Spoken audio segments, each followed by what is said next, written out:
Hello everyone, welcome to Cooking with Lewis. I'm your host, Lewis. Today I'll be preparing the world's greatest steak. Now you see this right here is a nice sirloin strip steak cut without the bone.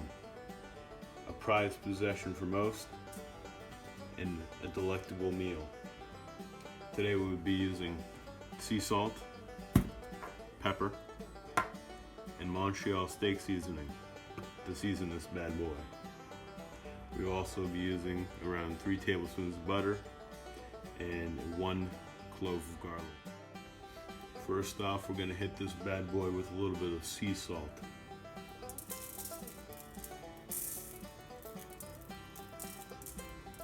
Liberal amounts on both sides, so I'll get back to you when I'm done with this. Now that we've got a nice coat of salt on it, we're going to want to hit that with some pepper too. Lastly, we're just going to want to add a little bit of Montreal steak seasoning.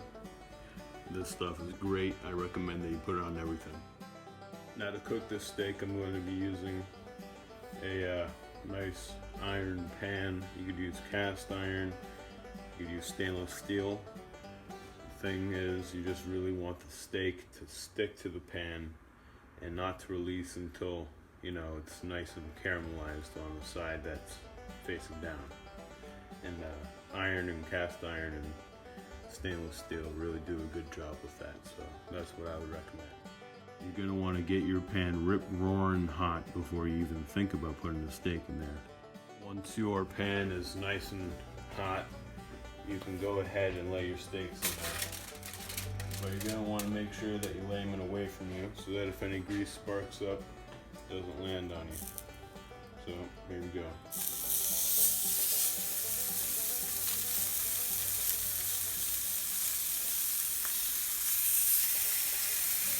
It's gonna get a little smoky, but that's normal. Now, you're gonna want to wait until it makes a nice golden brown crust on the side that's down before you flip it at all. Just leave it there, let it sit, and come back in maybe 2 or 3 minutes to see how it's going. Things didn't go quite as planned, and all the smoke alarms in my house went off, so this may be the end of the video if it doesn't go right, but I don't know. Okay, so the steak's got a little seared in the incident, but it's still savable. I added the butter and I added the garlic.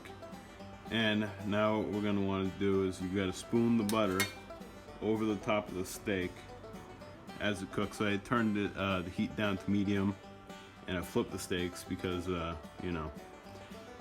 things were getting a little wild over here. But if you have a overhead thing above your stove, should help. Mine doesn't work, so that's a little lesson for you. So my steaks are about done here. Just gonna spoon this over one more time, and I'm gonna take it out, let it sit on a cutting board covered with tin foil for maybe 7 minutes. Then you can cut and serve. Through hardship and failure, this beef has been finely crafted. It has been heated up in the finest of pans, created smoke so thick that you could barely see through it, setting off all of the alarms in my house. Through failure and disaster, let's see if I was able to create the perfect steak. I will unveil its juicy goodness right now. My Lord, look at that steak. That steak is... Now that's something that you'd see at a restaurant right there. I'm not going to show the other side of it because it was a little charred in the fire. But what I will do is I will cut this bad boy open on camera so you guys can see the perfection. Witness my greatness. I am known as the Picasso in the grilling industry. Now, I like mine a perfect medium rare, a little more on the rare side of that. And what I've achieved here today is nothing less than perfection. As you can see by this finely cut piece of meat, that is a perfect medium rare. And I think I'll have to end the video here because what I'm about to do to this steak would not be school appropriate.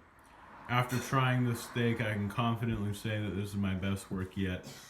I feel as though this steak would bring tears to even the eyes of God. This steak has more flavor packed into it than all of the Flavor Town series. I could eat this and only this for the rest of my life and I would be content. Please, try out this method.